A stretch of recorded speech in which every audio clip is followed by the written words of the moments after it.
Kita nggak ada masalah loh selama ini sama Trans 7. Kita nggak pernah namanya ngejelek-jelekin media segala macam. Kita nggak pernah nyari musuh kan tiba-tiba masuk ke kamar kita tanpa salam.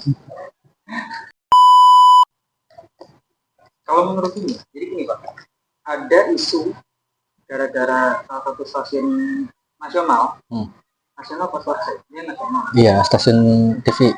Trans 7 lah, kita langsung sebut aja orang udah. Iya, namanya udah kemana-mana. Soal ini Pak, jadi di tayangannya Trans 7 itu menyudutkan bahwasannya pesantren, kita bilang pondok pesantren, itu kan ada kiainya.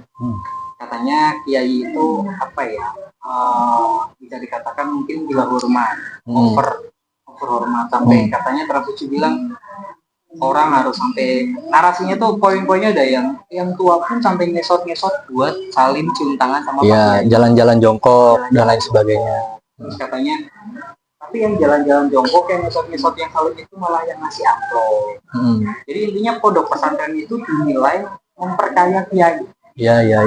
Ditambah lagi di video itu, di tayangan itu juga Pak Kiainya turun dari Alphard hitam. Iya. Nah, di situ narasinya kiainya makin kaya, santrinya yang ngasih amplop. Iya. Terus sampean kan itu kalau menurut aku ya. Kalau dari perspektif aku sendiri ya sebagai alumni pondok pesantren, ya itu semua sebenarnya terlalu framing Mas. Mereka terlalu mencari ya sensasi aja biasa. TV kan mainannya ratingnya Mas ya. Itu yang pertama. Yang kedua bahwa semua yang diberitakan atau yang dinarasikan itu menurutku sama sekali semuanya tidak benar. Kenapa aku bisa bilang kayak gitu? Karena ya nggak ada namanya istilah kiai gila hormat gitu loh. Selalu pengen diciumin tangannya, selalu pengen ini. Enggak, tapi karena kami sebagai santri itu kami benar-benar belajar ya tawadu takzim kepada seorang guru itu seperti apa. Itu di kitab-kitab tuh semua dijelaskan secara detail gitu. Tawadu takzim itu apa Mas artinya? Ya hormat sebagai santri kepada gurunya, kepada sebagai murid kepada gurunya, adabnya seperti apa. Itu dijelaskan dalam kitab-kitab kuning yang kami pelajari. Jadi itu sebenarnya bentuk pembelajaran kami aja bahwa kami tuh belajar dengan benar. Makanya mengimplementasikannya dengan cara seperti itu karena ya di kitab semuanya dijelaskan Mas. Adab murid ke santri, adab murid kepada guru dan lain sebagainya. Jadi nggak ada yang namanya gurunya yang minta diciumin tangannya bolak-balik tuh nggak ada. Itu ya sebagai penghormatan kami aja karena dulu bahkan ya Sayyidina Ali aja dulu rela dia menjadi seorang budak kepada orang yang mengajarkannya walau hanya satu huruf. Jadi misalnya Sayyidina Ali cuma diajarkan huruf ba itu maknanya apa dan sebagainya. Dia rela sebagai murid itu menjadi budaknya guru tersebut. Karena saking takzimnya bahwa ya semua pengetahuan ini kan di dunia ini kan kalau bukan karena seorang guru kan ya kosong gitu loh Mas. Berarti itu juga bisa diartikan karena santri tidak menghargai ilmu. Iya, itu bentuk implementasi aja. Tapi kita mengamalkan dari kiainya sendiri nggak ini kan, nggak yang lu udah gua ajarin nih cium tangan gua, hormat sama gua, nggak ada. Gua kiai lu nggak ada. Bahkan sampai di titik ini aja Mas ya, aku masih ngaji kepada santri-santriku, aku nggak pernah yang namanya pengen dipanggil Pak Ustadz. Makanya rata-rata kan murid-muridku kan manggilnya Kak Azmi, jadi ya segitu tawadunya kita lah, karena kita yakin dan berkata meyakini bahwa ilmu yang kita terima dari guru kita tuh masih belum seberapa. Makanya kita nggak mau gila hormat banget. Walaupun posisi saya sudah sebagai ustadz dan mengajar ratusan santri ya, ibarat kata, tapi nggak segila hormat itu gitu loh. Tapi menurut sampean pribadi gitu loh, ya sebagai yang bukan alumni santri melihat berita itu tuh seperti apa? Aku kan nggak nyantri. Aku juga background agamanya nggak terlalu kuat. Nanti cuma sekedar udah Islam dari lahir, sholat ya sholat, kalau ada yang ngajakin, ngaji ya ngaji, kalau ada jajan sama rokoknya gitu kan. Aku nganggep ini tuh jujur dari transisinya terlalu berani. Iya. Karena gini. Karena itu Mas, sensasi yang dia kejar. Tapi terlalu berani dalam arti kan kalau kita bicara di Indonesia kan umat muslim ini kan mayoritas ya. Maksudku sebagai TV nasional, alangkah baiknya mereka lebih bijak memilih tayangan nih. Harusnya. Jangan sampai menyinggung suatu kelompok, apalagi kelompok mayoritas. Nah, aku sebagai orang awam memandang ini, aku jadi punya pikiran, apa benar seperti itu para kiai di pondok-pondok pesantren? Apa benar ternyata anak-anak yang nyantri, orang tua yang menitipkan anaknya ke santri itu cuma memperkaya kiai, gitu kan? Padahal kan memang pada dasarnya kalau anak yang nyantri ya memang harus bayar uang pesantren, kadang kan ada. Ya. Tapi kalau misalkan untuk ngasih amplop ke kiai, ternyata memang ada juga, tapi aku juga belum tahu nih, berarti kan bentuk terima kasih juga maksudnya. Iya. Dan itu kan tidak diharuskan. Nah sekarang aku mau nanya gini. Untuk rasa takdim aja ya, terima kasih kita. Sekarang gini Pak, kenapa di framingnya di transisi itu kan tadi kan sampai bilang nih ini cuma frame. Kenapa di framingnya kiainya makin kaya, santri-santrinya yang masih angkuh? Ya itu kan sebenarnya itu benar bahwa fakta itu benar. Tapi narasinya itu yang salah. Jadi memang bisa diakui pada dasarnya banyak alim ulama atau kiai juga mereka memang kaya ya. Tapi bukan karena mereka cinta duniawi, tapi lebih ke arah mereka mendapatkan apa yang telah para masyayikh ya terutama mereka menuai apa yang udah mereka ajarkan selama ini. Berarti berkata memang, tapi bisa bentuk hadiah lah. Bisa jadi kayanya pun bukan karena santrinya dong. Mungkin juga dia punya bisnis atau apapun, mungkin juga dia memang pengelola pondok pesantrennya, mungkin atau apapun itu. Cuman aku sebagai orang awam jadi rasanya kayak sebelum aku ngobrol sama sampean ya Pak ya, kayak wah apakah iya memang ternyata kita hanya memperkaya para kiai gitu kan. Aku malah tadi pikir positifku adalah gini Mas, santri juga banyak yang kaya deh. Iya. Gini loh Mas, terlalu beraninya gitu. Kenapa yang seolah-olah menyudutkan kiai? Sampean sebagai seorang anak suka ngasih uang bulanan kan ke orang tua? Iya, tanpa diminta. Halnya sama seperti itu. Kita kan diajarkan bahwa di bumi ini orang tua kita tuh secara tiga ya, ada terbagi menjadi tiga. Yang pertama orang tua yang melahirkan kita, itu udah tahu belum? Yang kedua orang tua yang membesarkan kita. Yang ketiga orang tua yang mendidik kita. Jadi mau secara lahir maupun batin ataupun materi atau ilmu yang kita dapatkan itu semuanya guru kita itu kita anggap sebagai orang tua kita. Nah, ya itu tadi simpelnya, ketika kita ngasih uang ke orang tua kita kok dianggap biasa aja, nggak se-framing ini. Tapi kenapa kita ngasih guru kita malah dihebohkan seperti ini? Padahal kan ini kan bentuk sama aja terima kasih kepada orang tua kita gitu, yang telah mendidik kita, membesarkan kita sampai kita ada di titik ini gitu. Itu tuh hal-hal yang biasa aja. Terus kenapa sampai dulu sebelum nikah ya katakanlah masih suka jajanin pacar, ngasih jajan ke orang tua, ngasih jajan ke pacar, itu dikatakan so sweet. Tapi kenapa ketika kita ngasih ya harta, walaupun itu masih berapa Mas, aku yakin. Iya. Itu kok di framingnya malah berlebihan, seolah-olah kiainya nggak kayak amplopan lah gitu berkata. Tapi kan memang ini narasinya sih yang kejam. Tapi masalahnya gini Pak, banyak orang di luar sana yang terlalu awam soal dunia pesantren ya. Iya. Jadi mikirnya gini, membenarkan lebih ke arah ya itu. Terus mereka juga jadinya melebar mungkin kan.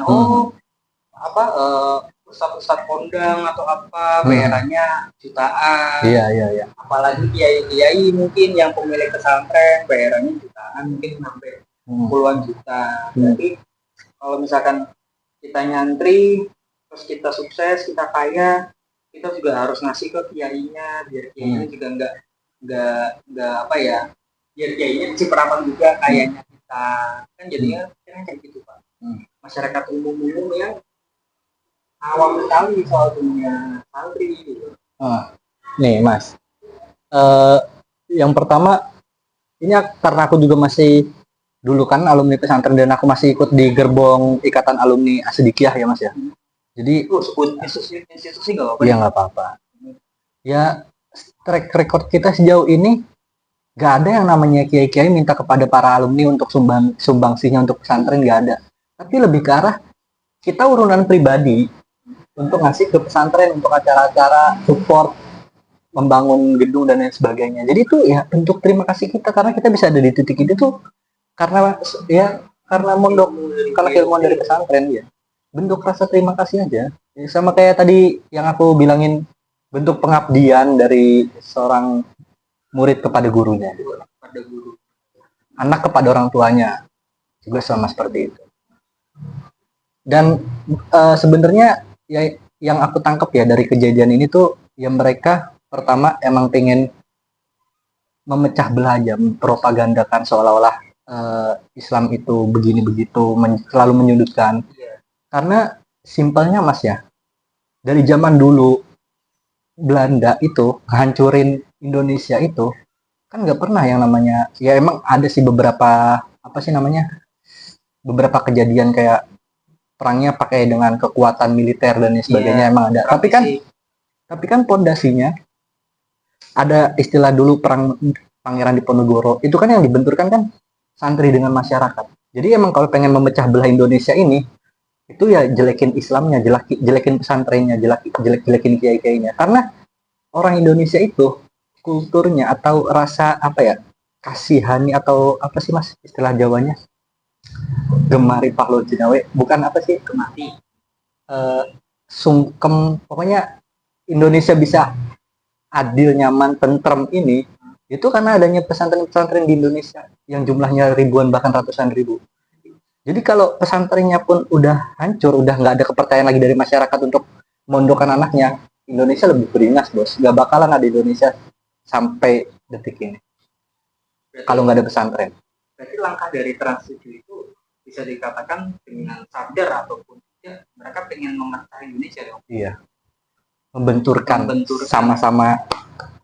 Makanya aku kaget itu masyarakat sekolah TV nasional. Iya. Maka iya sih tayangannya nggak difilter dulu apa yang mau ditayangkan, apa yang enggak, karena narasinya pun gaya narasi dari video itu pun itu gaya yang ledek. Iya. Aduh, kasihan deh gitu-gitu.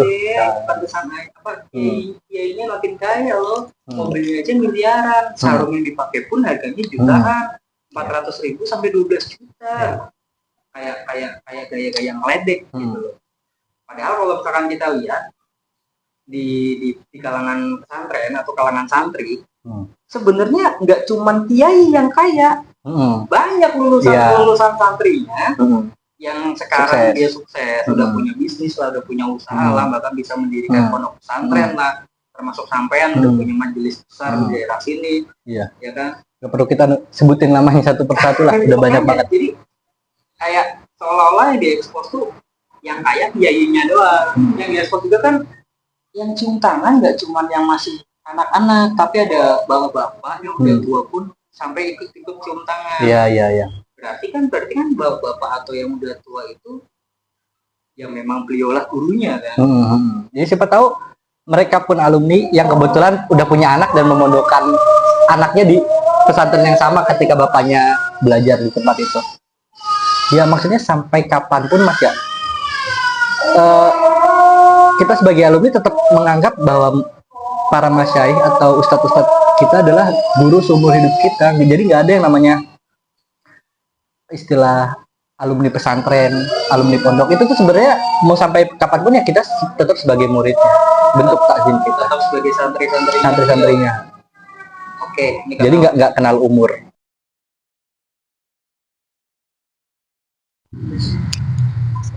Udah hijau panjang. Kayak gini kelihatan sampai. Ya, yang penting aku ngeliat itunya hijaunya.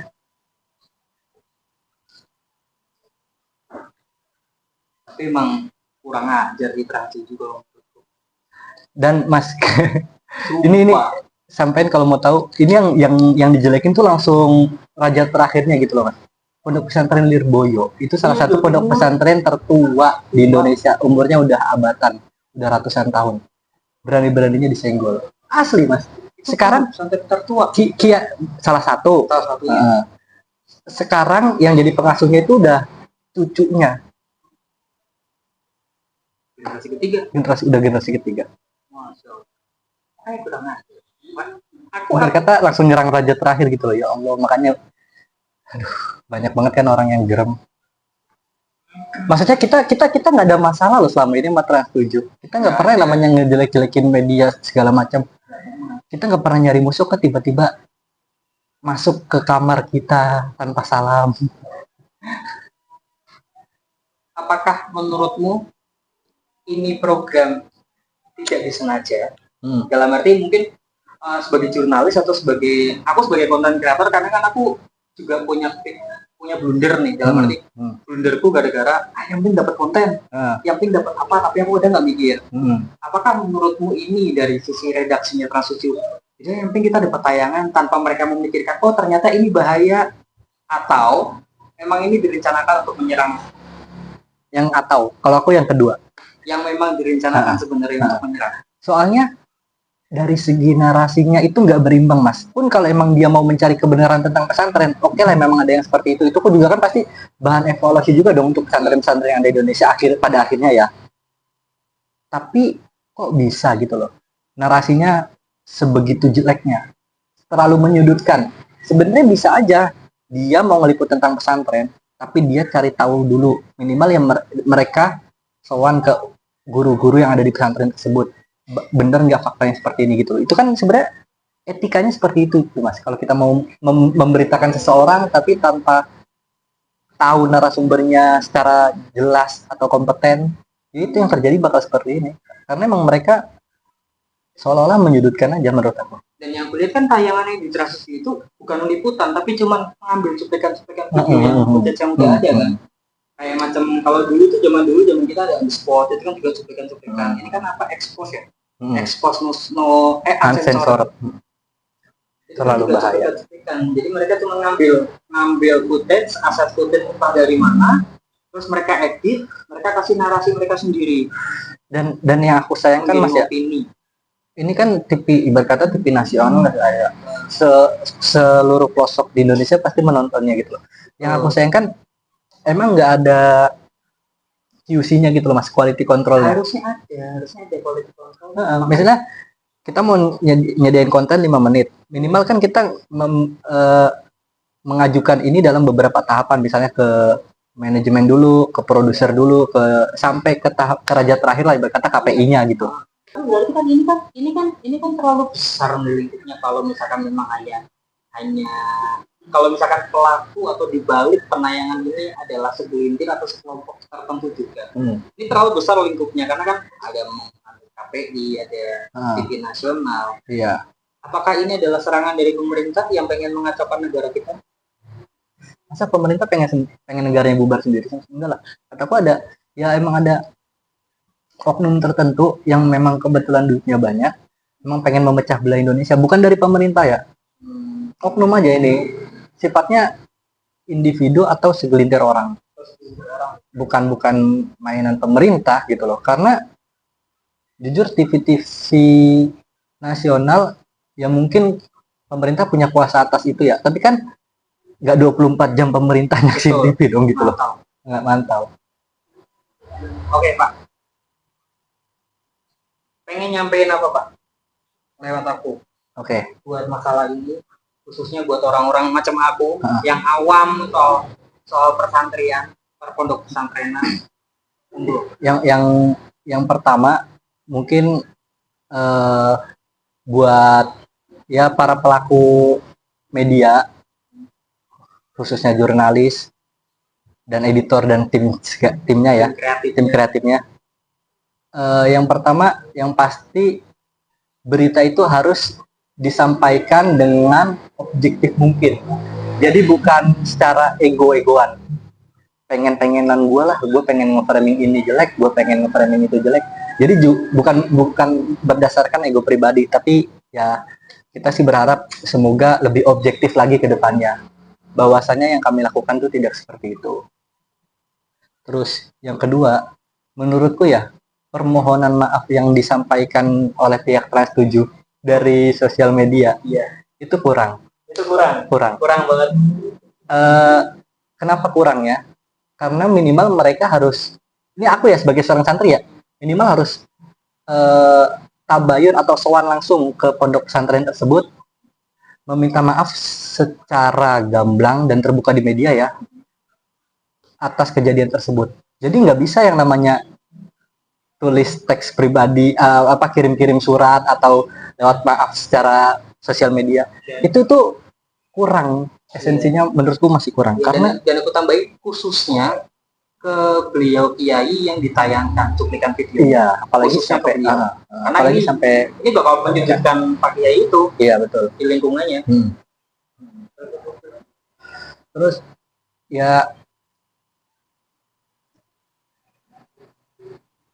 tadi kan yang kedua yang menurutku pihak Trans 7 atau perwakilannya ada yang secara langsung menghampiri ke pesantren tersebut ataupun ya secara inilah, ini kan mainan dia kan di media ya, harus terbuka juga secara media, bukan melalui surat-suratan. Itu kan bisa zaman sekarang bisa diedit, bisa minta tolong chat GPT lah ibarat kata. Jadi nggak ada permintaan tulus dari hati pribadi gitu loh, cuma surat menyurat doang mah. Ini masalahnya bukan individu yang diserang, tapi nama besar atau nama baik. Jadi ya pengennya kami sih ya ada permohonan maaf langsung kepada pesantren tersebut secara sowan ya, bertemu langsung dan direkam juga dengan media, dibuka secara media. Ditayangkan. Nah, terus setelah sowan selesai, kedepannya uncensored expose uncensored itu bikin konten seputar pesantren juga, tapi dari sisi baiknya. Itu kan kemarin kan mereka udah menjelek-jelekan supaya membersihkan nama, mereka harus membuat konten yang serupa tapi dengan konten seobjektif mungkin. Minimal minta pendapat langsung atau wawancara langsung dari santri-santrinya atau ustadz-ustadznya. Paling itu aja sih Pak. Kalau dari aku. Berarti bisa disimpulkan tayangan dari Trans itu memang hoax karena bersifat narasi yang dibuat demikian rupa untuk menyudutkan sebuah pesantren. Iya. Dan komunitas Islam terbesar di Indonesia. Sangat disayangkan sekali ya. Ini yang terluka tuh bukan hanya pondok pesantren Lirboyo doang Mas, tapi seluruh pesantren yang di Indonesia itu Pasti langsung benar-benar mengecam lah. seluruh pesantren itu jumlahnya ribuan.